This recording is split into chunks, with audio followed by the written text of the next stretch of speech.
ठंड की दस्तक के साथ ही देश की राजधानी दिल्ली हो या अन्य कोई प्रदेश, जहां से एक बार फिर प्रदूषण की समस्या सामने आने लगी है, जिससे लोगों को सांस लेने में भी प्रदूषण का एहसास हो रहा है। वहीं दूसरी तरफ हरियाणा सरकार इसे लेकर अलर्ट मोड पर है और उन्होंने पराली जलाने से रोकने के लिए एक्शन प्लान तैयार कर लिया है, जिससे किसान पराली को न जलाएं। पराली प्रबंधन के लिए हर प्रकार से प्रबंध किए गए। नंबर 1 तो सभी किसान भाइयों को पहले गांव में जाकर जागरूक किया गया। पराली जलाने के बहुत ज़्यादा नुकसान है, जीवों को भी नुकसान है, ज़मीन की भी वाटर होल्डिंग कैपेसिटी कम होती है, इसके काफ़ी नुकसान है और काफ़ी किसान भाइयों को बात अब समझ में भी आ गई। और हमें लगता है अब की बार किसान भाई किसी प्रकार की धान की पराली में आग नहीं लगाएंगे। अगर कोई भी किसान भाई धान की पराली में आग लगाता है, उसको 2 प्रकार से हमने कंट्रोल करने की कोशिश करी है। नंबर 1 तो हर जो येलो जोन के विलेजेस हैं उनमें 50 किसानों पर एक नोडल अफसर, और जो येलो जोन रेड जोन तो वैसे भिवानी में कोई है नहीं, बाकी जो गांव हैं उनके जो किसान भाई हैं उनमें 100 के ऊपर एक नोडल अफसर डीसी साहब ने नियुक्त किया है।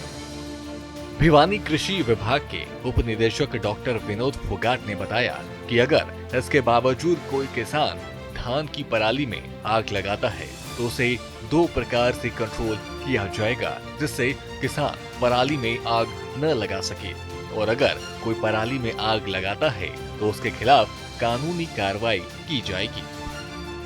अगर कोई किसान इसके बावजूद भी क्रॉप रेजिड्यू मैनेजमेंट पर आगजनी करता है तो उसके ऊपर 3 प्रकार से कार्रवाई होगी। वैसे अब जो सीआरएम की आगजनी की मॉनिटरिंग है वो हर्षक द्वारा की जा रही है, वहाँ से एक्टिव फायर लोकेशन आ जाती है, उसके ऊपर कृषि विभाग, रेवेन्यू और पंचायत डिपार्टमेंट और पुलिस डिपार्टमेंट के साथ मिलके किसान के ऊपर कार्रवाई करते हैं। सबसे पहले तो जो ही उसकी खेत की आइडेंटिफिकेशन होगी, आइडेंटिफिकेशन होने के बाद जिसने आग लगाई है उसके ऊपर एफआईआर भी होगी, 5,000 से 30,000 रुपये मैक्सिमम लग उसके ऊपर जुर्माना होगा, और रेड एंट्री भी होगी।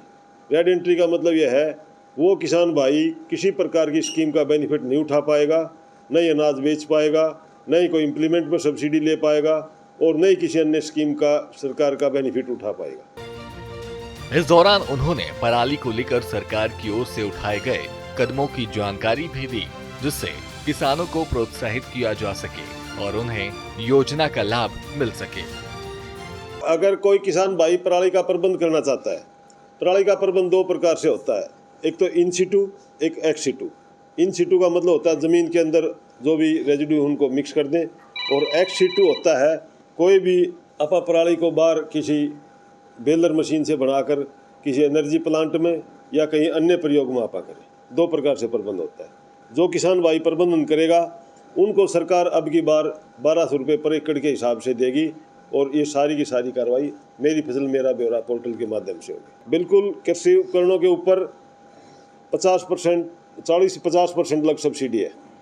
उस संबंध में जो पुराने इम्प्लीमेंट भी करीब अपने पास काफ़ी मात्रा में है, और अब की बार भी लगभग 400 किसानों को परमिट जारी करे हैं।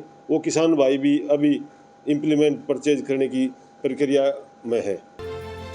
गौरतलब है कि प्रदेश की ओर से उठाए गए कदमों से किसानों को काफी लाभ होगा, वहीं प्रदूषण में भी कमी आएगी, जिससे लोगों को सांस लेने में कठिनाइयों का सामना न करना पड़े। सूर्य समाचार के लिए भिवानी से इंद्रवेश दूहन की रिपोर्ट।